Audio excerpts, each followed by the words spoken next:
আপনি কি কখনো ভেবেছেন টার্কির মাংস সাধারণ মুরগির মাংস তুলনায় এত বেশি দামি কেন? বাজারে টার্কির দাম শুনলে অনেকে অবাক হয়ে যায়, কিন্তু এর পিছনে রয়েছে কিছু গুরুত্বপূর্ণ কারণ। আজকের ভিডিওতে জানবেন টার্কির মাংস কেন এত দামি এবং কেন অনেক মানুষ এটি খেতে পছন্দ করেন।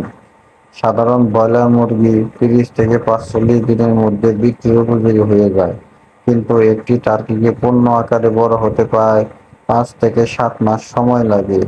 এই দীর্ঘ সময় ধরে খাবার, পরিচর্যা, চিকিৎসা এই খরচ বহন করতে হয় খামারিকে, ফলে উৎপাদন খরচ অনেক বেড়ে যায়। টার্কির আকারে অনেক বড় হওয়ায় তাদের খাবারের প্রয়োজনও বেশি। একটি টার্কি বড় করতে যে পরিমাণ খাবার লাগে তা সাধারণ মুরগির তুলনায় কয়েক গুণ বেশি। খাদ্যের দাম বাড়ার সাথে সাথে টার্কির উৎপাদন খরচও বেড়ে যায়। টার্কির বাচ্চার অবস্থান বিশেষ যত্ন নিতে হয়। তাপমাত্রা নিয়ন্ত্রণ, পরিষ্কার পরিবেশ এবং রোগ প্রতিরোধে অতিরিক্ত নজর দিতে হয়। সামান্য অবহেলায় ক্ষতি হতে পারে, তাই খামারিদের বাড়তি খরচ করতে হয়। বাংলাদেশে টার্কি পালন এখনো খুব বেশি জনপ্রিয় নয়, ফলে বাজারে টার্কি সরবরাহ তুলনামূলক কম। অন্যদিকে অনেক মানুষ স্বাস্থ্যকর মাংস হিসাবে টার্কির প্রতি আগ্রহ।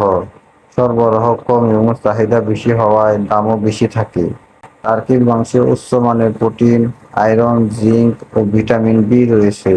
এতে চর্বির পরিমাণ তুলনামূলক কম এবং অনেকে এটিকে স্বাস্থ্যকর মাংস হিসেবে বিবেচনা করেন।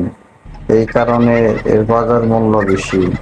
তাহলে বুঝতেই পারছেন টার্কির মাংস দামি হওয়ার পেছনে রয়েছে দীর্ঘ পালন সময়, বেশি খাদ্য খরচ, বিশেষ পরিচর্যা এবং বাজারে সীমিত সরবরাহ। আপনি কি কখনো টার্কির মাংস খেয়েছেন? আপনার অভিজ্ঞতা কমেন্টে জানান। ভিডিওটি ভালো লাগলে লাইক, শেয়ার এবং সাবস্ক্রাইব করতে ভুলবেন না। ধন্যবাদ।